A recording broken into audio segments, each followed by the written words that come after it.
आप सभी को नमस्कार।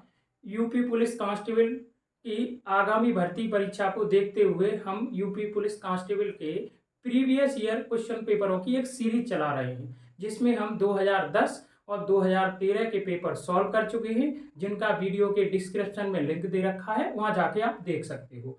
आज हम यूपी पुलिस कांस्टेबल भर्ती परीक्षा 2017 का 18 जून 2018 का फर्स्ट शिफ्ट का पेपर सॉल्व करेंगे।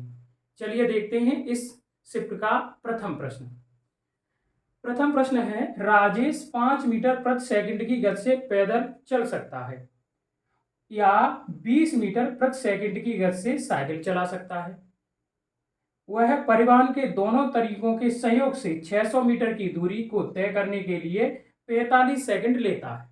उसने इन दोनों से है कितनी दूरी तय की है, 600 मीटर की, और कितने सेकंड में, 45 सेकंड में। तो राजेश ने साइकिल कितनी देर तक चलाई। उसने ये पूछा है कि राजेश ने साइकिल कितने देर तक चलाई। ठीक है, तो पहले तो हमें यह पता होना चाहिए कि उसने साइकिल से कितनी दूरी कवर की। तो पहले हम ये निकालेंगे कि उसके द्वारा साइकिल से कितनी दूरी कवर की गई। हम मान रहे हैं कि राजेश ने साइकिल से है x मीटर की दूरी कवर की, और टोटल दोनों है साधनों से उसने कितनी दूरी कवर की है, 600 मीटर। ये हमने मान लिया कि साइकिल से उसने x मीटर है दूरी कवर की है, और दोनों साधनों से कितनी दूरी कवर की है, 600 मीटर। तो ये बताना पैदल उसने कितनी दूरी कवर की होगी, x आप घटा दो, क्योंकि मैंने साइकिल से x मान लिया, तो पैदल कितनी हो जाएगी, 600 माइनस x। और आपको पता है कि समय बराबर क्या होता है, दूरी बट्टे 4। तो x साइकिल से उसने x मीटर की दूरी तय की है, और साइकिल से उसकी है 4 क्या है, 15 मीटर प्रति सेकंड, वो सॉरी 20 मीटर प्रति सेकंड। तो 20 मीटर प्रति सेकंड साइकिल से 4 है, और अगर हमें समय निकालना है कि कितने समय तक उसने साइकिल चलाई, तो यही तो समय होगा, दूरी बट्टे 4। अब हम ये निकालेंगे कि उसने कितने समय तक वो पैदल चला है। तो समय बराबर होता है दूरी बट्टे 4, और पैदल उसकी चाल क्या है, 5 मीटर प्रति सेकंड। तो ये साइकिल द्वारा लिया गया समय है, और ये पैदल लिया गया समय है, और दोनों को अगर जोड़ देंगे तो कुल मिला के ये बताना उसे कितने सेकंड लगे हैं, 45 सेकंड लगे हैं। कुल मिला के उसे कितने सेकंड लगे हैं, 45 सेकंड। अब इसे सॉल्व करेंगे तो आप एलसीएम ले लो, एलसीएम लोगे तो ये हो जाएगा 20, तो ये x प्लस 5 का भाग दोगे तो ये 4 बार चला जाएगा, 4 का इसमें गुणा कर दो। चलो 4 का इसमें गुणा करेंगे, सॉरी 4 का इसमें गुणा करेंगे तो 4 छिक्के है 24, और माइनस 4x बराबर 45। 20 को उधर ले जाओगे और ये है कितना बचेगा, 2400, और ये माइनस का है 4x है, प्लस का 1x है, माइनस का 3x बचेगा, और 20 का 45 के साथ गुणा करेंगे, 45 दूनी 90, 900 हो जाएगा। 3x को उधर ले जाएंगे तो प्लस का हो जाएगा, और 900 को उधर लेके आएंगे तो कितना बचेगा, 1500, क्योंकि ये माइनस हो जाएगा, 2400 से 900 घटाओगे 1500 आएगा। 3 से आप डिवाइड करोगे तो x बराबर कितना निकल के आ गया, 500 मीटर निकल के आ गया। x बराबर कितना निकल के आ गया, 500। यानी कि उसने साइकिल से कितनी दूरी कवर की है, 500 मीटर कवर दूरी की है। तो दूरी तो आपसे नहीं पूछी, आपसे समय पूछा है, और समय बराबर होता है दूरी बट्टे चाल। हमें यह पता चल गया साइकिल से वो 500 मीटर चला है, और साइकिल से उसकी चाल क्या है, 20 मीटर प्रति सेकंड। आप भाग दे देंगे तो जो उत्तर निकल के आ जाएगा वो कितना आ जाएगा, 25 सेकंड। कितना आ जाएगा, 25 सेकंड। वो व्यक्ति साइकिल से 25 सेकंड चला है। तो प्रश्न नंबर 1 का जो उत्तर होगा ऑप्शन नंबर सी सही होगा। चलिए देखते हैं अगला प्रश्न, प्रश्न नंबर 2। प्रश्न नंबर 2 है, एक कमरे की लंबाई, चौड़ाई और ऊंचाई। प्रश्न नंबर 2 है, एक कमरे की लंबाई, चौड़ाई और ऊंचाई 5 अनुपात, उसने कहा है कि लंबाई, चौड़ाई और ऊंचाई जो दे रखी है वो उसने दे रखी है 5 अनुपात 4 अनुपात 2, 5 अनुपात 4 अनुपात 2 के अनुपात में है। यदि लंबाई 20% और चौड़ाई 25% बढ़ जाती है, लंबाई है 20% और चौड़ाई है 25% बढ़ जाती है, जबकि ऊंचाई 25% कम हो जाती है, तो उस कमरे की चारों दीवारों का कुल क्षेत्रफल होगा। यानी कि कमरे की चारों दीवारों के क्षेत्रफल में वो ये पूछ रहा है कि कमी होगी कि वृद्धि होगी। प्रारंभिक जो क्षेत्रफल था, प्रारंभिक चारों दीवारों का क्षेत्रफल था, उसके अनुसार कमी होगी या वृद्धि होगी, ये आपसे पूछ रहा है। ऑप्शन भी इसी के अनुसार दे रखे हैं। चलिए, जब भी आपको है इस टाइप का है प्रश्न, देखते हैं कैसे सॉल्व करेंगे। कि जब भी आपको है किसी भी प्रश्न में रेशियो मिल जाए और उस रेशियो का आपको परसेंटेज निकालना हो, तो आप क्या करो कि रेशियो में 100 का गुणा कर लो। तो मैं यहां पर भी 100 का गुणा कर लूंगा, यहां पर भी 100 का गुणा कर लूंगा, यहां भी 100 का गुणा कर लूंगा। और अनुपात में किसी भी समान संख्या का गुणा करो, कोई इफेक्ट नहीं पड़ता। लंबाई उसकी 500 थी और कितने परसेंट बढ़ाई गई है? 20%। 500 का आप 20% निकालोगे तो किसी का भी परसेंटेज निकालते गुणा कर देते हैं, आप ऐसे निकाल लोगे 500 गुणा 20/100। ये जीरो से जीरो कैंसिल हो जाएगी, अब परसेंटेज निकालने में आसान रहेगा, 100 वृद्धि हो जाएगी। ये बताना 500 का 20% कितना आएगा? 100 बढ़ जाएगी, यानी कि लंबाई में 100 की वृद्धि होगी तो लंबाई है नई कितनी हो जाएगी? 600। 400 यानी कि चौड़ाई में कितने परसेंट की वृद्धि की है? 25 की। 400 का 25% आप निकालना, ये भी कितना आएगा? 100। चौड़ाई भी 100 बढ़ जाएगी, कितनी हो जाएगी? 500। और ऊंचाई में कितने की कमी हुई है? ऊंचाई में 25% की कमी हुई है। ऊंचाई में 25% की क्या है? कमी हुई है। तो 200 का 25% निकालेंगे, 50 निकल के आएगा। ऊंचाई कितनी हो गई? वो 150 हो गई। ऊंचाई कितनी हो गई? 150। अब आपको पता है कि जो किसी कमरे की चारों दीवारों का क्षेत्रफल यानी वक्र पृष्ठ का फॉर्मूला होता है, वो होता है CSA यानी कर्व सरफेस एरिया का जो फॉर्मूला होता है 2L + B × H। कमरे की किसी भी कमरे की चारों दीवारों का क्षेत्रफल ये होता है। तो पहले हम क्या निकालेंगे? प्रारंभिक क्षेत्रफल निकालेंगे, क्या होगा। फिर उसके बाद जो भुजाएं चेंज हुई है, नया क्षेत्रफल क्या है वो निकालेंगे। फॉर्मूले में आप रख दो। प्रारंभिक लंबाई 500 है और चौड़ाई 400 है। 500 और 400 को आप जोड़ना, यहाँ L + B है, लंबाई चौड़ाई का योग ही तो है, तो कितना हो जाएगा? 900। और ऊंचाई कितनी है? 200 आप है, 200 रख दोगे तो ये 9 दूनी 18 और 18 दूनी 36, कितना हो जाएगा? 3,60,000। प्रारंभिक चारों दीवारों का क्षेत्रफल क्या था? वो है 3,60,000 होगा। अब नया क्या हो जाएगा? नया निकाल लेंगे, फॉर्मूला तो यही रखना है 2L + B। लंबाई और चौड़ाई जोड़ लो, नई लंबाई कितनी है? 600, चौड़ाई 500 है, कितनी हो जाएगी? 6 और 5 11, 1100। और ऊंचाई कितनी है? 150 रख दिया। तो यहां आपका है गुणा करोगे 15 दूनी 30 और 30 और है 11 का गुणा करोगे तो हो जाएगा है 33। कितना हो जाएगा? 33 हो जाएगा और 4 जीरो, 3,30,000। 3,30,000। नया कमरे की चारों दीवारों का क्षेत्रफल 3,30,000 होगा और प्रारंभिक कितना है? 3,60,000। उसने ये पूछा है, ऑप्शन के अनुसार देखा जाए, परसेंटेज में तो नहीं पूछा।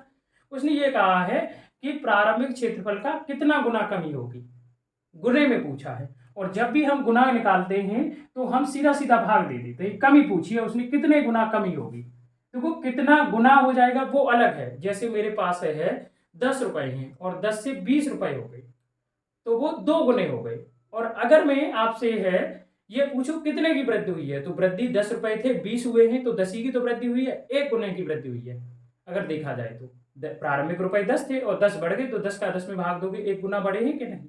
ऐसे ही यहां देखा जाए तो ये बताना उसके क्षेत्रफल में वृद्धि हुई है या कमी। और कमी हुई है वो भी कितने की? 30,000 की। कितने की कमी हुई है? 30,000 की। और 30,000 की कमी हुई है और आपको वो गुने में निकालनी है, तो 30,000 में आप किसका भाग दे दोगे? 3,60,000 का भाग दे दोगे। 3,60,000 का भाग दोगे तो 3 एकम 3 और ये 12 बार 3 से डिवाइड हो जाएगा, 1/12। प्रारंभिक जो क्षेत्रफल है, प्रारंभिक जो चारों दीवारों का क्षेत्रफल है, उस क्षेत्रफल का है 1/12 गुना है, कम हो जाएगा। क्षेत्रफल कितना है? 1/12 गुना कम हो जाएगा। समझ में आया होगा। तो प्रश्न नंबर 2 का जो उत्तर है वो होगा ऑप्शन नंबर ए, प्रारंभिक क्षेत्रफल का 1/12 गुना कम हो जाएगा। समझ आया होगा। हमने क्या किया कि भुजाओं का रेशियो दे रखा था, उसमें 100 का गुणा किया, फिर भुजाओं में लंबाई में 20 की वृद्धि की तो नई हमने लंबाई निकाल ली, चौड़ाई में 25 की वृद्धि की, चौड़ाई हमने निकाल ली, ऊंचाई में है 25 की है कमी की है, नई ऊंचाई हमने निकाल ली। पुरानी आपका लंबाई चौड़ाई ऊंचाई से हमने प्रारंभिक चारों दीवारों का क्षेत्रफल निकाला, और नई लंबाई चौड़ाई ऊंचाई से है नया चारों दीवारों का क्षेत्रफल निकाला। पता चला 30,000 की कमी हो गई। कितने पर कमी हुई है? 3,60,000 पर कमी हुई है। हमने बता दिया 1/12 गुना है प्रारंभिक क्षेत्रफल का कम हो जाएगा। तो इस प्रश्न का प्रश्न नंबर 2 का उत्तर होगा ऑप्शन नंबर ए।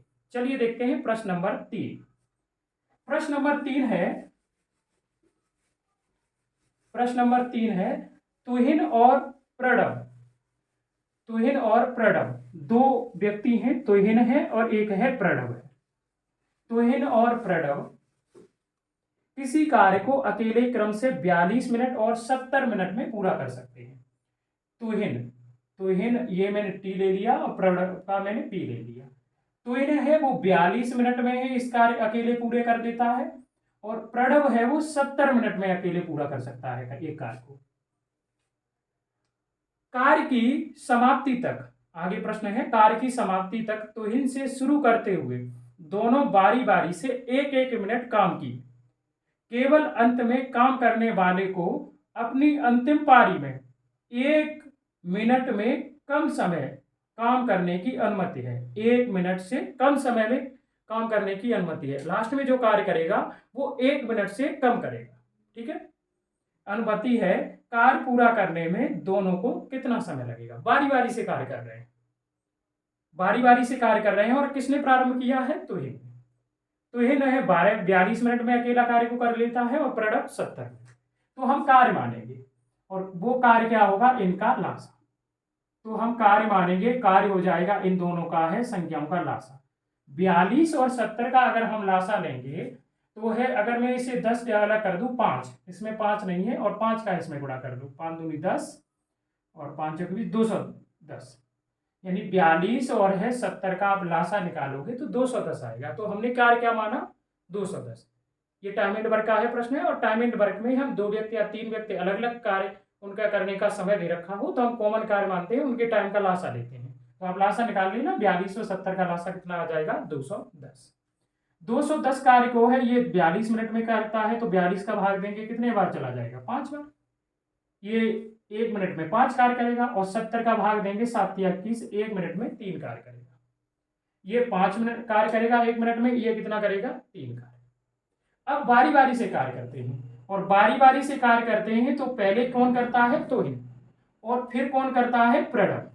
देखो पहले मिनट तुहिन कार्य करेगा तो कितना कार्य करेगा? 5, और फिर प्रणव कार्य करेगा तो कितना करेगा? 3।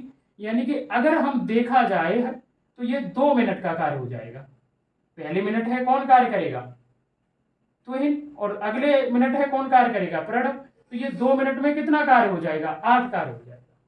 और इसी क्रम में वो चलते रहेंगे, एक साइकिल 2 मिनट का बन जाएगा। फिर तुहिन करेगा, फिर प्रणव करेगा, फिर तुहिन करेगा, फिर प्रणव करेगा, तो ये 2 मिनट का साइकिल बन गया। अब ये एक हमें सीधा सीधा है कि इनका हम 2 मिनट का ही कार्य निकाल सकते हैं, अलग अलग नहीं।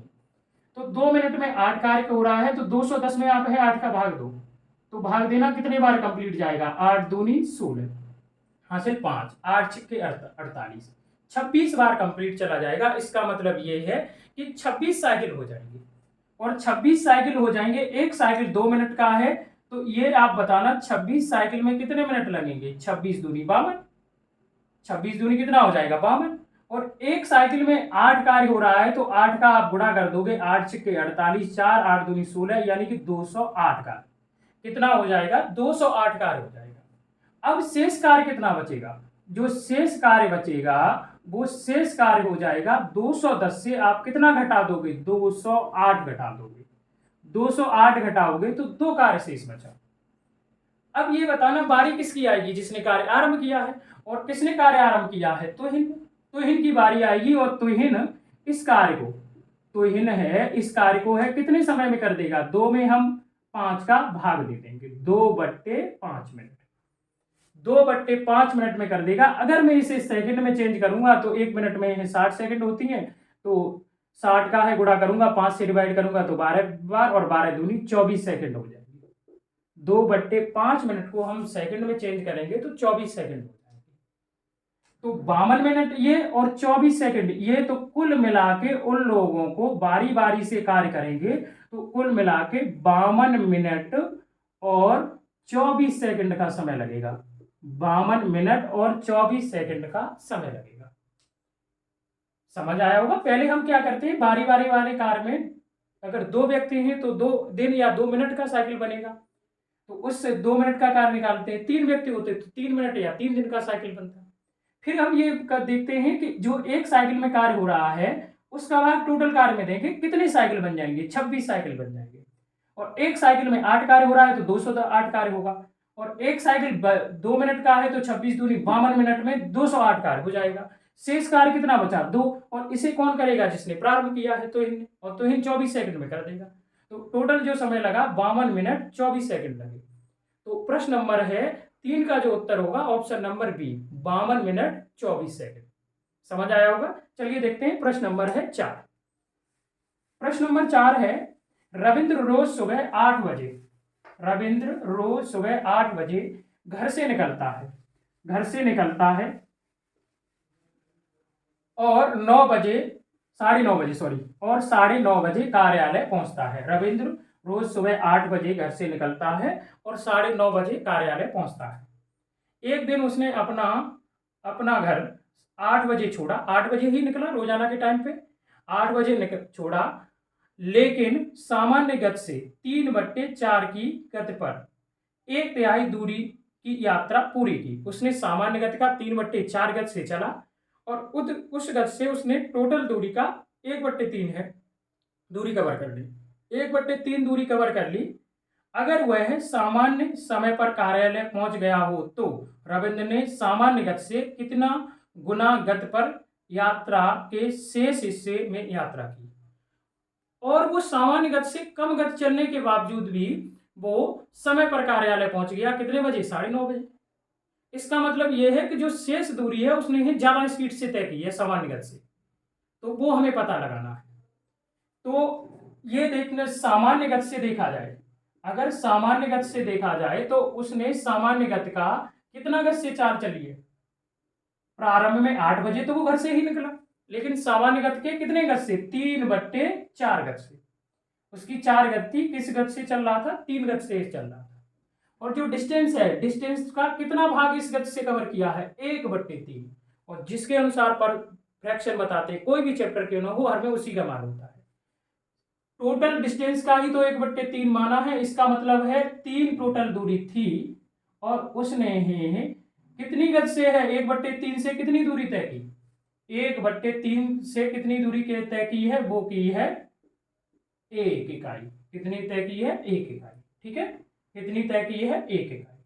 तो ये रेशियो बन गया, कुल दूरी 3 इकाई थी और उसने 1 इकाई दूरी है वो सामान्य गति के 3/4 से तय की है।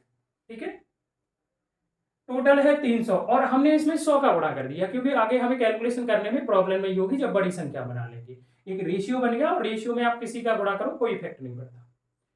पहले तो अब ये हमें पता करेंगे कि सामान्य उसकी गति है क्या, सामान्य गति स्पीड यानी चाल है क्या। और चाल बराबर क्या होता है, दूरी बट्टे समय। टोटल दूरी कितनी है, 300 इकाई है। और 300 इकाई को है वो अगर सामान्य गति से चले तो वो कितने समय में तय कर लेता है, 1.5 घंटे में, क्योंकि सुबह 8 बजे अपने घर से निकलता है, 9:30 बजे ऑफिस पहुंच जाता है, 1.5 घंटे में तय करता है कि नहीं। तो और चाल बराबर क्या होता है, दूरी बट्टे समय, तो 1.5 का भाग देंगे, 1.5 घंटे को 1.5 में लिख सकता हूं, दशमलव हटाओगे 0 बढ़ा दोगे, 15 दूनी 30, यानी कि कितना आ जाएगा, 200 आ जाएगा। मैं मान लिया कि 200 किलोमीटर प्रति घंटा है, ये किलोमीटर मैंने दूरी मान ली, तो इसकी जो सामान्य गति है वो कितनी आ गई, 200 किलोमीटर प्रति घंटा।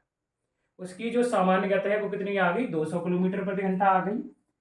अब ये बताना कि इस चाल का कितनी चाल से वो चला है, 200 का 3/4, तो 3/4 4 से चला है, इसका मतलब ये है कि 100 किलोमीटर की दूरी उसने 50 दिया है, 150 हो जाएगी, 150 किलोमीटर प्रति घंटा से तय की है। सामान्य गति हमने पता कि 200 है, लेकिन वो चला पहली 100 किलोमीटर की दूरी किससे चला है, 150 किलोमीटर प्रति घंटा से। तो कितना समय लिया होगा 100 किलोमीटर की दूरी तय करने में? समय बराबर होता है दूरी बट्टे 4। तो 50 से ये 100 दो बार और 50 से 3, यानी कि 2/3 घंटे। और 2/3 घंटे को अगर हम मिनट में चेंज करेंगे तो 60 का है गुणा कर देंगे तो ये 2 बार, मतलब ये है 40 मिनट उसने 100 किलोमीटर चलने में लिए हैं। अब पहुंचना उसे 9:30 फिक्स है, यानी कि 8 बजे निकला है, 9:30 बजे पहुंचना है, 1.5 घंटे में पहुंचना है, तो 40 मिनट तो ये ले लिए उसने। अब 40 मिनट ये ले लिए तो ये बताना कि शेष टाइम क्या बचा। शेष टाइम कितना बचा? आप 1.5 घंटे से 40 घटा दोगे। 1.5 घंटे का मतलब क्या है? 90 मिनट में उससे पहुंचना था, तो 90 से 40 घटाना कितना मिनट बचा? 50 मिनट। 50 मिनट में उसे है दूरी कितनी तय करनी है? शेष दूरी कितनी बची? शेष दूरी जो बची वो बची कितनी है? 200 किलोमीटर, क्योंकि 300 थी, 100 चल ली तो 200 बची। और अब हमें यहां बताना है कि उसे चाल बतानी है। क्या बतानी है? चाल। और चाल बराबर क्या होता है? दूरी बट्टे समय। चाल बराबर क्या होता है? दूरी बट्टे समय। 200 में आप 50 का भाग दोगे, ये है मिनट, घंटे में चेंज करेंगे 60 का गुणा कर देंगे। 50 से है ये कितने बार डिवाइड हो जाएगा? 4 बार, और 4 छिक्के 24, 240 किलोमीटर प्रति घंटा। 240 किलोमीटर क्या हो जाएगा? प्रति घंटा। किस चाल से उसने शेष दूरी तय की है? 240 किलोमीटर प्रति घंटा। और 240 और उसकी रियल चाल है कितनी? 200। सामान्य चाल कितनी है? 200। और 200 सामान्य चाल है और 240 से चला है, तो कितना गुना हो गई? 0 से 0 ये हो जाएगा। 4 से आप डिवाइड करोगे 6, और 4 से डिवाइड करोगे कितना हो जाएगा? 5। 6/5 गुना स्पीड से चला है। सामान्य चाल के है 6/5 गुना स्पीड से उसने है शेष दूरी को कवर की है। जो शेष दूरी कवर की है वो 6/5 स्पीड से की है सामान्य चाल। तो प्रश्न नंबर 4 का जो ऑप्शन सही होगा वो ऑप्शन नंबर सी सही। चलिए देखते हैं प्रश्न नंबर 5। प्रश्न नंबर 5 है, नीचे दी गई संख्याओं में कौन सी वर्ग संख्या नहीं है, पूर्ण वर्ग संख्या नहीं है, ये आपको है बताना है। तो इसमें ऑप्शन में देखा जाए तो सभी ऑप्शन में है संख्याओं के, ये ऑप्शन से प्रश्न होगा, सभी संख्याओं के ऑप्शन है वो लास्ट में क्या दे रखा है? 5 दे रखा है। तो मैं कुछ आपको बता दूं कि जिन संख्याओं के अंतिम अंक 5 होते हैं तो उनका जो वर्ग करते हैं, तो 5 का वर्ग आप करोगे 25 तो आना ही है। फिर 5 छोड़ने के बाद जैसे जो नंबर होता है उससे एक बड़े नंबर का गुणा कर देते हैं। 3 के साथ 4 का गुणा करोगे तो 1225। ये जैसे अगर मुझे 45 का है निकालना है वर्ग, तो 45 का है वर्ग आप करोगे तो 5 का वर्ग 25 तो आएगा ही लास्ट में। और 5 छोड़ने के बाद 4 बचा है, 4 से एक बड़ा 5 गुणा कर दो कितना हो जाएगा? 20। ऐसे ही अगर मुझे 95 का निकालना है, 95 का, तो आपको पता है 5 का वर्ग यानी 25 तो आएगा ही लास्ट में, और 9 से एक यानी बड़ा 10 लेंगे, 10 और 9 का गुणा कर देंगे कितना हो जाएगा? 90। ये निकल गया। ठीक है। तो ऐसे ही यहाँ पर अगर देखें ऑप्शनों में, तो यहाँ आपको पता है कि ये 25 ठीक है, ये किसी ऐसी संख्या का वर्ग है जिसका अंतिम अंक 5 है, तो 25 तो आएगा ही आएगा। और ये जो नंबर है वो लगातार 2 नंबरों का गुणा होना चाहिए। तो देखना कितना का है? 12, 3 और 4 का है। तो 12, 3 और 4 का है, इसका मतलब ये 1200 है, 25 है, 35 का वर्ग है। ठीक है, ये पूर्ण वर्ग संख्या है। यहां देखना ये क्या है? 25 तो आना ही है। अब ये क्या है? अगर ये पूर्ण वर्ग संख्या है, ये किसी भी संख्या ऐसी संख्या का वर्ग है जिसका अंतिम अंक 5 है, तो 25 तो आएगा ही आएगा। और ये अगर हमें पता चल जाए कि ये लगातार संख्याओं का गुणा है कि नहीं, तो 100% ये पूर्ण वर्ग संख्या होगी। तो 20 किन का गुणा होगा? 4 और 5 का, तो ये है 45 का वर्ग हो गया, ये भी पूर्ण वर्ग संख्या है। यहां आप देखना इस वाले ऑप्शन में 25 है। ठीक है, क्या ये जो अंक है, ये जो 25 है, लगातार 2 संख्याओं का है गुणा है? नहीं है, तो ये पूर्ण वर्ग संख्या नहीं है। बाकी चौथा ऑप्शन भी देख लेना, यहाँ 25 है। और 42 देखना, लगातार 2 संख्याओं का गुणा है? हाँ है, 6 और 7 का। तो इन 4 ऑप्शन में जो पूर्ण वर्ग संख्या नहीं है वो है 25, 2525। तो प्रश्न नंबर 5 का जो ऑप्शन सही होगा वो ऑप्शन नंबर सी सही होगा। ठीक है, चलिए देखते हैं प्रश्न नंबर है 6। प्रश्न नंबर 6 है कि एक सिंप्लीफिकेशन यानी कि बोर्ड मास का प्रश्न कह सकते हैं। बोर्ड मास का प्रश्न है कि निम्न समीकरण को, एक समीकरण दे रखा है उसे हल करना है। समीकरण को आपको हल करना है, तो प्रश्न में लिख दे रहा हूं 60 और भाग 60/5 गुणा 16, उसके बाद है -8/2 2 और उसके बाद है भाग 3, ये बताना है। उसके बाद है वो क्या है, भाग 3, ये आपको बताना है क्या हो जाएगा। ठीक है, तो बोर्ड मास का नियम ये कहता है कि पहले हम ब्रैकेट को सॉल्व करते हैं। तो यहां पहले ब्रैकेट को आप सॉल्व करोगे तो आप ये बताना कि इसमें 2 का भाग 8 में दोगे तो कितना आएगा, 4, 2 चौके 8। यहां इसे सॉल्व करने के बाद 4 आएगा और 16 से आप 4 घटाओगे तो कितना आ जाएगा, 12, और भाग कितना है, 3। अब 3 का भाग है, अब ब्रैकेट तो हट गया। बोर्ड मास का नियम यह है कि पहले हम ब्रैकेट सॉल्व करते हैं, ब्रैकेट हमने हटा दिया। अब जब प्लस माइनस गुणा सभी के साइन दे रखे हो तो पहले भाग सॉल्व करते हैं, तो पहले भाग सॉल्व कर लो। भाग सॉल्व करेंगे तो आप ये बताना 3 का भाग किस में दोगे, 12 में, कितने बार चला जाएगा, 4 बार। और यहां 5 का भाग है किस में दोगे, 60 में, तो कितने बार चला जाएगा, ये 12 बार। 3 का भाग है 12 में दोगे तो ये 4 बार चला जाएगा। 5 का भाग 60 में दोगे 12 बार चला जाएगा, 12 चौके और 48। तो इस प्रश्न का जो उत्तर होगा, प्रश्न नंबर 6 का जो उत्तर होगा वो होगा 48 सही होगा। तो प्रश्न नंबर है 6 का जो उत्तर है वो ऑप्शन नंबर ए सही है। चलिए देखते हैं प्रश्न नंबर 7। प्रश्न नंबर 7 है सिंपल प्रश्न है, केवल संख्याओं को आपको जोड़ना है। समीकरण को हल करने के लिए सबसे उपयुक्त विकल्प को चुनें। केवल और केवल आपको समीकरण को है जोड़ना है, कुछ नहीं करना। चलिए तो जोड़ दे रहे हैं, 9.87 और 6.54 और उसके बाद है 3.21। इन सभी को आपको ऐड करना है। तो जब भी दशमलव वाली संख्याएं आप ऐड कर रहे हो तो सीधा है दशमलव को एक साथ में रखते हैं। तो ये 11 और ये 12 हासिल आपकी है 1 हो जाएगी, 3 8 16 हासिल 1 होगी, और यहाँ कितना हो जाएगा, ये है 9 9 18 और 19, यानी कि 19.62। 19.62। प्रश्न नंबर 7 का जो उत्तर होगा ऑप्शन नंबर ए सही होगा। बहुत ही सिंपल प्रश्न है। चलिए देखते हैं अगला प्रश्न, प्रश्न नंबर 8। प्रश्न नंबर 8 है सबसे उपयुक्त विकल्प को चुने जो 4/5 और 2/3 के बीच का अंतर क्या होगा। सिंपल सा प्रश्न है, इन भिन्नों का डिफरेंस बताना है, घटाना है। तो जब भिन्नों को हम सॉल्व करते हैं तो इनका एलसीएम ले लो, कितना हो जाएगा, 5 और हर का लासा लेते हैं, प्लस जोड़ते हैं या घटाते हैं तो 5 और 3 का लासा 15 हो जाएगा। 15 का भाग 5 का भाग 15 में देंगे तो 3 बार चला जाएगा। 3 का गुणा 4 में कर देंगे, 4 तिया 12। 3 का भाग है 15 में देंगे, 5 बार चला जाएगा। 5 का गुणा है 2 में करेंगे, 5 दूनी 10, और 12 से है आप है 10 घटाओगे तो 2/15 आ जाएगा। तो प्रश्न नंबर जो 8 का उत्तर होगा वो 2/15 होगा। ऑप्शन नंबर है बी सही होगा। प्रश्न नंबर है 8 का जो उत्तर होगा वो ऑप्शन नंबर बी 2/15। चलिए देखते हैं प्रश्न नंबर है 9। प्रश्न नंबर 9 है सबसे उपयुक्त विकल्प को चुने जो 30 60 और 72 का HCF होगा, मासा होगा। सीधा आपको क्या निकालना है, 30 60 और 72 का मासा निकालना है, HCF निकालना है। तो मासा क्या होता है, जब भी आप मासा निकाल रहे हो 3 4 5 संख्याओं का, तो सबसे बड़ी 2 संख्या ले लो। 2 संख्याओं का मासा उनका अंतर या अंतर का ही एक फैक्टर होता है। तो 60 और 72 का डिफरेंस निकालना कितना हो जाएगा, 12। कितना हो जाएगा, 12। अब ये पता करेंगे कि 12 से ये सभी संख्या डिवाइड हैं, 12 का भाग 30 में देंगे, नहीं जाएगा। इसका मतलब 12 मासा नहीं है। जब 12 मासा नहीं है तो इसी का एक आपका है फैक्टर होगा। तो 12 के अगर मैं देखूं तो 2 फैक्टर में बड़े से बड़े, एक बड़ा एक छोटा कर सकता हूं, 2 और 6, 6 दूनी 12, 6 दूनी 12।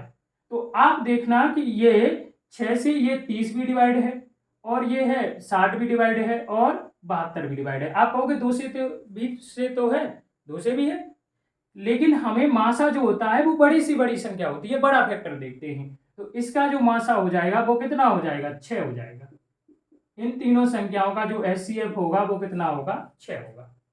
आप ऐसे भी कर सकते हो, या दूसरा तरीका ये है कि आप फैक्टर भी कर सकते हो। जैसे ये दूसरा तरीका ये हो जाता कि 12 हमें पता है कि 2 संख्याओं का मासा उनका अंतर होता है या अंतर का ही एक फैक्टर, तो आप फैक्टर कर लो, 2 गुणा 2 गुणा 3 हो जाएंगे। तो आप 2 से स्टार्ट करोगे, 2 कितने हैं, 2। तो पहले आप हाईएस्ट लोगे, 4 हो जाएगा। 4 का भाग 30 में देना, नहीं जाएगा।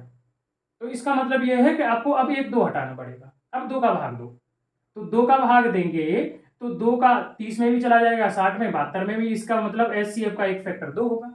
अब 3 देखो, 3 का भाग इसमें भी चला जाएगा, इसमें भी चला जाएगा, तो एचसीएफ का एक फैक्टर 3 भी होगा। तो कितना निकल के आ जाएगा? 6 निकल के आ जाएगा। तो प्रश्न नंबर 9 का जो उत्तर होगा वो ऑप्शन नंबर सी सही होगा। इसका जो मासा होगा वो क्या होगा? 6। चलिए देखते हैं प्रश्न नंबर है 10। प्रश्न नंबर 10 है, चलिए देखते हैं प्रश्न नंबर 10। प्रश्न नंबर 10 है, सबसे उपयुक्त विकल्प को चुने जो 15, 30 और 24 का है। लासा यानी एलसीएम होगा। बहुत सिंपल प्रश्न है इसका, है लासा निकालना है 15, 30 और किसका? 24 का। तो लासा हम निकालेंगे तो आप फैक्टर कर लो इनके। लासा का है, वैसे छोटी संख्या है, बेसिक तरीके से आप कर सकते हो। 2 का भाग देके, 3 का भाग देके है, फिर 5 का भाग देके। वैसे मैं अब थोड़े बड़े बड़े फैक्टर कर ले रहा हूं। इसमें अगर फैक्टर करूंगा तो ये हो जाएगा, यहाँ पर है 3 और 5, और अगर यहाँ फैक्टर करूंगा तो ये हो जाएगा आपका है 3 और 10। समान फैक्टर कर ले रहा हूँ 30 के, और यहाँ अगर करूंगा तो 3 और 8 हो जाएगा। तो मैंने देखा कि सभी में कॉमन फैक्टर 3 है, तो मैंने 3 ले लिया। ठीक है, फिर मैंने क्या है कि यहाँ से है 10 ले लिया, क्योंकि 10 ले लिया तो ये बताना कि ये 5 भी 10 में आ जाएगा और 10 तो आ ही गया। ये 5 भी इस 10 में आ जाएगा, 10 तो आ ही गया। और 8 देखो, एक 8 के आप है फैक्टर करोगे 2 गुणा 4, तो 1 2 तो आ गया और बचा कितना? 4। 4 और लिख लेंगे, तो इसका जो एलसीएम आ जाएगा वो 120 आ जाएगा। इसका जो एलसीएम आ जाएगा वो कितना हो जाएगा? 120। क्योंकि मैंने फैक्टर किए तो आपको सारे फैक्टर ही तो लेने हैं, पहले कॉमन फैक्टर लेना है, फिर सभी फैक्टर आपका ले लेने हैं। या फिर आप भागविधि से कर लोगे, 2 का भाग दोगे, 3 का भाग दोगे, 5 का भाग दोगे। तो प्रश्न नंबर है 10 का जो उत्तर होगा वो ऑप्शन नंबर है कितना होगा? डी, 120 सही होगा। चलिए देखते हैं प्रश्न नंबर है 11। प्रश्न नंबर 11 है, यदि 21 चॉकलेट 5:2 के अनुपात में साझा की जाती है, यदि 21 जो चॉकलेट हैं वो 5:2 के अनुपात में साझा की जाती है, तो छोटे हिस्से में कितनी चॉकलेट आएंगी? 2 भाग किए हैं 21 चॉकलेट के, तो अगर रेशियो में देखा जाए तो टोटल चॉकलेट कितनी है? 7। 5 और 2 7, और रियल में कितना है? 21। तो 7 का भाग 21 में देना कितने बार चला जाएगा? 3 बार।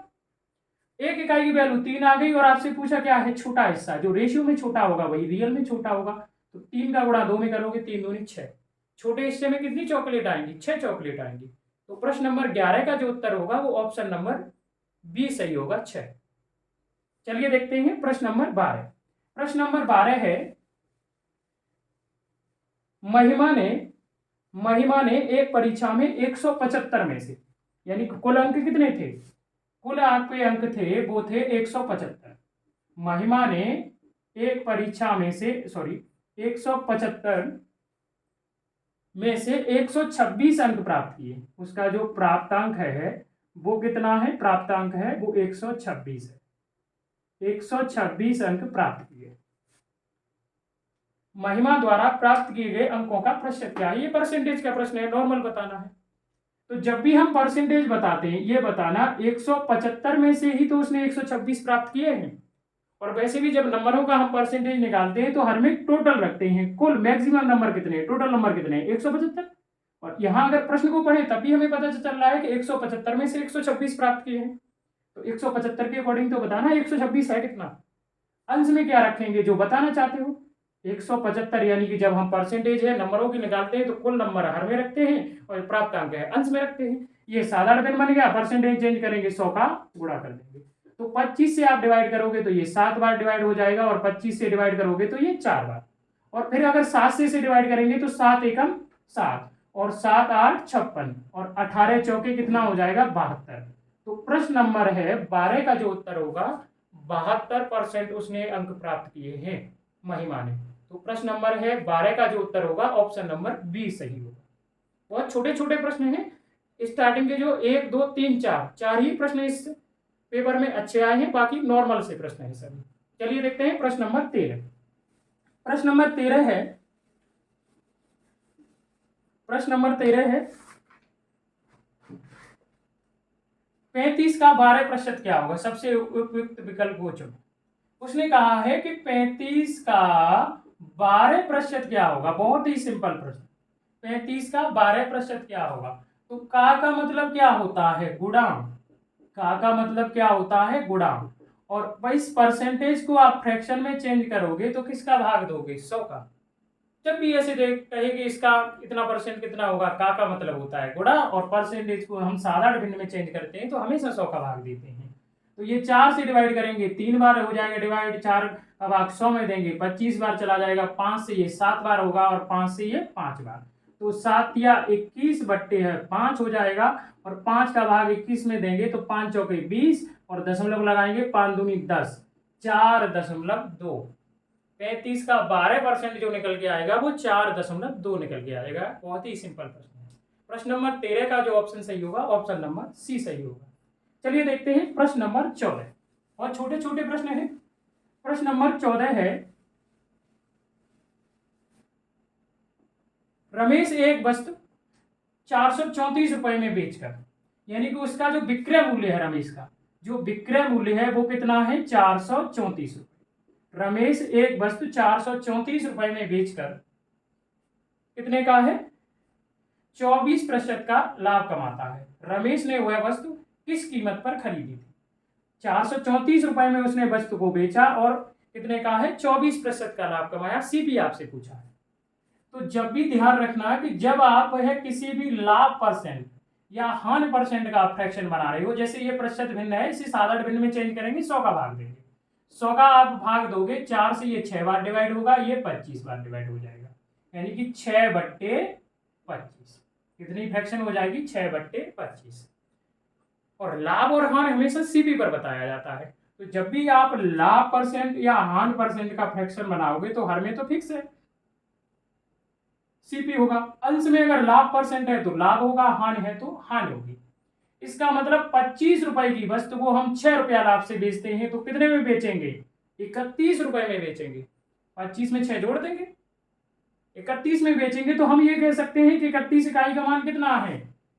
रियल में प्रश्न में 434 में बेची जा रही है, वो है 434। तो एक इकाई का मान कितना आ जाएगा? एक इकाई का मान आ जाएगा 31 एकम 31, 12 बचेगा, और ये 31 चौके कितना होगा? 124। एक इकाई का मान कितना आ जाएगा? 14 रुपए आ जाएगा। और आपसे पूछा है क्रय मूल्य, और क्रय मूल्य कितने इकाई है? 25 इकाई है। तो 25 इकाई में एक इकाई के मान का गुणा कर देंगे, तो ये 14 पंजे 70 हासिल, 7 और 14 दूनी 28, और 7 कितना हो जाएगा? 35। तो वस्तु जो है उसने कितने रुपए में खरीदी है? 350 रुपए में खरीदी है। हमेशा जब भी आप लाभ या हानि परसेंट का फ्रैक्शन बनाएंगे, हर में सीपी ही होगा। वस्तु उसने कितने में खरीदी है? 350। तो प्रश्न नंबर 14 का उत्तर जो सही होगा, ऑप्शन नंबर ए 350 रुपए। प्रश्न नंबर 15। प्रश्न नंबर 15 है वो डिस्काउंट का प्रश्न है। प्रश्न नंबर 15 है, 12% की छूट के बाद एक खिलौना 132 रुपए में बेचा गया था। खिलौने का अंकित मूल्य क्या होगा? 12% की छूट देने के बाद है खिलौने को कितने में बेचा गया? 132 में। 12% का फ्रैक्शन बनाएंगे तो 3/25 हो जाएगा। आप है 100 का भाग दोगे, किसी भी प्रतिशत में वो सादा भिन्न में बदलते हैं तो 100 का भाग देते हैं। तो हमने 100 का भाग दिया, 3/25 आ गया। और जब भी आप छूट परसेंट का फ्रैक्शन बनाओगे तो फिक्स है कि छूट अंकित मूल्य पर दी जाती है, तो हर में हमेशा उस फ्रैक्शन के अंकित मूल्य होगा, और अंश में जो होगी वो होगी छूट।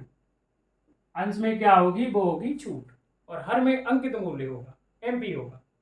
इसका मतलब यह है कि 25 रुपए की वस्तु को हम 3 रुपया छूट से बेचेंगे तो कितने में बेच देंगे? 22 रुपए में। 3 घटा दोगे, कितने में बेचेंगे? 22 में। और प्रश्न में कितने में बेची जा रही है? 132 रुपए में। तो हम कह सकते हैं कि 22 का जो मान होगा वो 132 रुपए होगा। तो एक इकाई का मान कितना हो जाएगा? वो 6 रुपए निकल के आ जाएगा। 22 छक्के 132 होता है। और आपसे है एमपी अंकित मूल्य पूछा है, तो अंकित मूल्य कितने इकाई है? 25 इकाई। 25 में आप 6 का गुणा करोगे तो 25 छक्के 150, 150 रुपए निकल के आ जाएगा। इसका मतलब वस्तु का जो अंकित मूल्य था वो 150 रुपए था। प्रश्न नंबर 15 का जो ऑप्शन सही होगा वो ऑप्शन नंबर सी सही होगा। चलिए देखते हैं नेक्स्ट प्रश्न। प्रश्न नंबर 15 छोटे से और आसान से प्रश्न है, अच्छे से समझ में आ रहे होंगे। चलिए अगला देखते हैं। प्रश्न है प्रश्न नंबर 16, सॉरी प्रश्न नंबर 16। 15 तो अभी आपने किया है। प्रश्न नंबर 16। प्रश्न नंबर 16 है, 4% साधारण ब्याज वार्षिक 4% वार्षिक साधारण ब्याज की दर पर 2500 रुपए का 3 साल का ब्याज होगा। ऐसा ही निकालना है, सिंपल प्रश्न है, कुछ मत सोचो। ऐसा ही बराबर होता है मूलधन गुणा दर गुणा समय बट्टे 100 PRT अपॉन 100। आपने बहुत अच्छे से फॉर्मूला पढ़ा होगा। सिंपल प्रश्न है, सिंपल तरीके से करो। मूलधन कितना है 2500 रुपए है, दर कितनी है 4% है, समय कितना है 3 वर्ष है, बट्टे कितना हो जाएगा 100। प्रश्न नंबर 16 का है, जो समय है वो 3 वर्ष है। आप गुणा करोगे 25 चौके 100 और 3 का गुणा कर दोगे 300, तो साधारण ब्याज जो 3 वर्ष की निकल के आ जाएगी वो 300 रुपए निकल के आ जाएगी। तो प्रश्न नंबर 16 का जो उत्तर होगा वो ऑप्शन नंबर डी सही होगा, 300 रुपए। चलिए देखते हैं प्रश्न नंबर है 17। प्रश्न नंबर 17 है कि 10% वार्षिक चक्रवृद्धि ब्याज की दर पर 1400 रुपए का 2 साल का चक्रवृद्धि ब्याज क्या होगा। ये चक्रवृद्धि ब्याज का दे दिया, तो दर कितनी है 10%। 10% यहाँ कोई फॉर्मूला मत लगाओ, फ्रैक्शन बना लो। 100 का भाग देंगे तो 1/10 हो जाएगा, 1/10 हो जाएगा। तो जब भी आप दर परसेंट का फ्रैक्शन बनाते हो, साधारण ब्याज हो या चक्रवृद्धि ब्याज, हर में मूलधन होगा और अंश में होगा ब्याज, वो भी 1 वर्ष का। इसका मतलब फ्रैक्शन के अकॉर्डिंग देखा जाए 10 रुपए में 1 साल में 1 रुपया ब्याज मिल जाता है। तो ये धनराशि 10 से कितनी हो जाएगी 1 साल में 11। ए का मतलब प्रिंसिपल और यहाँ पी का मतलब प्रिंसिपल और ए का मतलब अमाउंट है। चक्रवृद्धि ब्याज में हम डायरेक्ट ब्याज नहीं निकाल पाते, हम मिश्र धन निकालते हैं। तो अगर प्रथम वर्ष में देखा जाए 10 रुपए 11 हो जाएंगे, रेट वही है, तो दूसरे वर्ष भी 10 से 11 होंगे।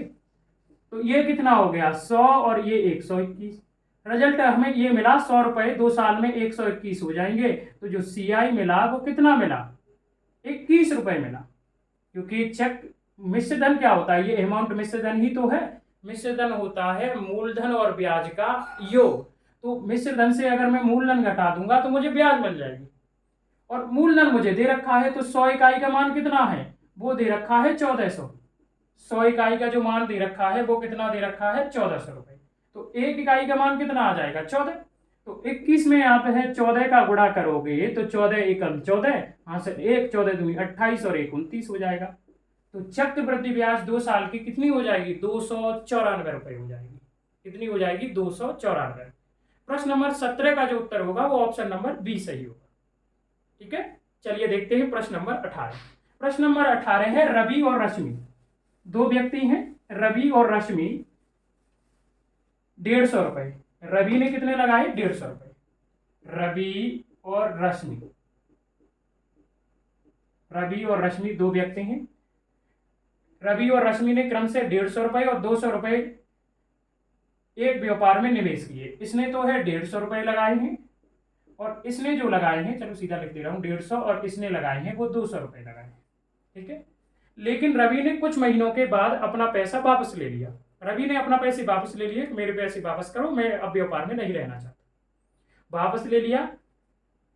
यदि 12 महीनों का लाभ रवि और रश्मि के बीच 1:2 के अनुपात में साझा किया गया हो तो कितने महीनों के बाद रवि ने अपने रुपए वापस निकाले थे, टाइम पूछा है। तो ध्यान रखना कि लाभ P बराबर लाभ का जो रेशियो होता है, किसने कितने रुपए लगाए कितने समय तक लगाए, P बराबर C इंटू टी होता है। लाभ बराबर पूंजी, C का मतलब कैपिटल यानी पूंजी और T का मतलब टाइम समय। लाभ बराबर होता है पूंजी गुणा समय, किसने कितने रुपए लगाए और कितने समय तक लगाए। तो पहले हमें इनके लाभ का रेशियो निकालेंगे। 1 साल तक 12 महीने यानी 1 साल तक व्यापार चला है। रवि ने कुछ महीने बाद अपने रुपए निकाल लिए। मैंने मान लिया कि रवि के रुपए X महीने तक लगे रहे, तो रवि का यही लाभ होगा 150 गुणा X। और रश्मि ने 12 महीने तक लगे रहे, उसने तो नहीं निकाले, तो रश्मि के रुपए कितने हैं 12 महीने तक लगे रहे हैं, तो रश्मि का लाभ 200 गुणा 12 होगा कि नहीं। अब इसे हम सॉल्व करेंगे तो 50 से ये 3 बार डिवाइड होगा और 50 से ये 4 बार डिवाइड हो जाएगा। 3 से आप डिवाइड करोगे 12 है तो 4 बार डिवाइड हो जाएगा। X अनुपात 4 चौके 16 आ जाएगा निकल के। हमने है पहले रवि का लाभ निकाला, रवि ने 150 रुपए लगाए हैं, मैंने मान लिया X महीने तक लगाए हैं, तो मैंने ये रवि का लाभ हो गया, क्योंकि लाभ बराबर किसने कितने रुपए लगाए कितने समय तक लगाए। और रश्मि ने 200 रुपए लगाए हैं और 12 महीने तक लगाए हैं, रश्मि का लाभ ये आ गया। अगर हमने निकाला तो ये लाभ का अनुपात आया दोनों का, लेकिन प्रश्न में कितना दे रखा है 1:2। तो हम ये कह सकते हैं ये भी लाभ का अनुपात है, ये भी लाभ का अनुपात है, ये दोनों बराबर हैं। और जब दो अनुपात आपस में बराबर हो तो क्रॉस मल्टीप्लाई कर दो। यहाँ 2 का गुणा x के साथ होगा 2x हो जाएगा, और 16 और 1 का गुणा होगा 16 हो जाएगा, और बराबर आ जाएंगे। तो 2 से है 16 को आप डिवाइड करना तो कितना आ जाएगा 8। इसका मतलब ये है कि रवि के रुपए 8 महीने तक लगे रहे, 8 महीने बाद उसने वापस ले लिए। एक्स का मकान कितना निकल के आया 8, और एक्स महीने ही तो हमने रवि का टाइम माना था, तो रवि का रुपए कितने महीने तक लगे रहे 8 महीने तक लगे रहे। तो प्रश्न नंबर है 18 का जो उत्तर होगा ऑप्शन नंबर सी सही होगा, रवि ने अपने रुपए 8 महीने बाद है वापस ले लिए।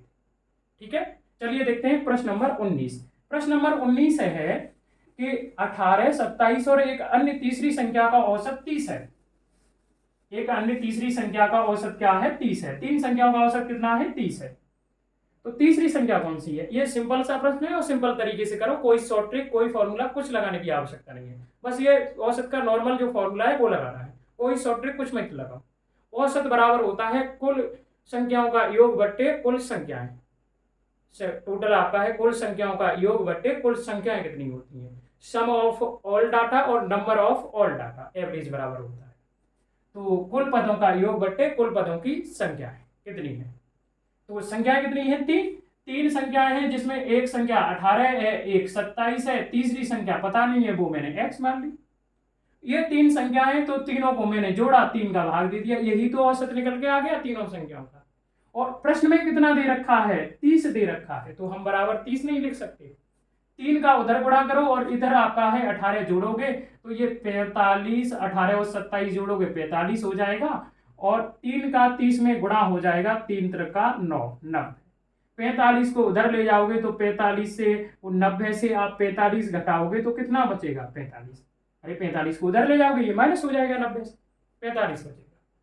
तो प्रश्न नंबर है और जो 19 है उसका जो ऑप्शन सही होगा वो ऑप्शन नंबर डी सही होगा, तीसरी संख्या 45 होगी। यानी कि 18, 27 और 45 का जो ऑप्शन है वो औसत है वो 30 निकल गया है। चलिए देखते हैं इस पेपर का, यानी कि 2017 के 18 जून 2018 के फर्स्ट शिफ्ट के पेपर का अंतिम प्रश्न मैथ के, इसमें 20 ही प्रश्न आए थे। तो अंतिम प्रश्न यानी कि 20 नंबर प्रश्न। 20 नंबर प्रश्न है, एक व्यक्ति ए किसी कार्य को 18 मिनट में पूरा करता है। व्यक्ति ए है किसी कार्य को है 48 मिनट में पूरा करता है, जबकि बी उसी कार्य को 60 मिनट में पूरा कर सकता है। बी उसी कार्य को है कितने मिनट में है 60 मिनट में पूरा कर सकता है। 60 मिनट में पूरा कर सकता है। अगर वे एक साथ उस कार्य को करें तो इसे पूरा करने में कितना समय लगेगा। एक साथ पूछ रहा है तो इसका हम एलसीएम लेंगे। एलसीएम जो निकल के आ जाएगा वो आ जाएगा इसमें आप गुणा कर दो।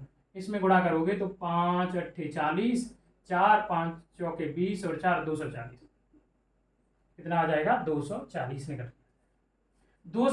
निकल के आ गया। यानी कि 48 और 60 का जो एलसीएम होगा वो 240 होगा। आप निकाल लेना लासा, 48 और 60 का लासा निकालना आसान है। हमेशा टाइम एंड वर्क में दिए गए समय का लासा लेते हैं और उसे ही कार्य मानते हैं।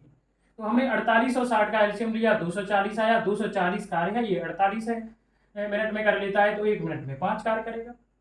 240 कार्य है, ये 60 मिनट में कर लेता है तो 0 से 0 6 चौके 24, 1 मिनट में 4 कार्य करेगा।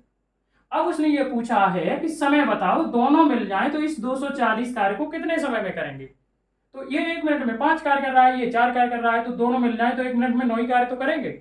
और अब आप डिवाइड कर दो, तो 3 से ये डिवाइड करोगे तो 80, और 3 से ये डिवाइड करोगे ये 3 9 को 3, और 3 का है इसमें भाग दोगे तो 3 दूनी 6, और ये है कितना बच जाएगा 2 3 6 18, 26 सही 2/3 मिनट में है पूरा करेंगे। 26 सही 2/3 मिनट, या हम कह सकते हैं 26 मिनट।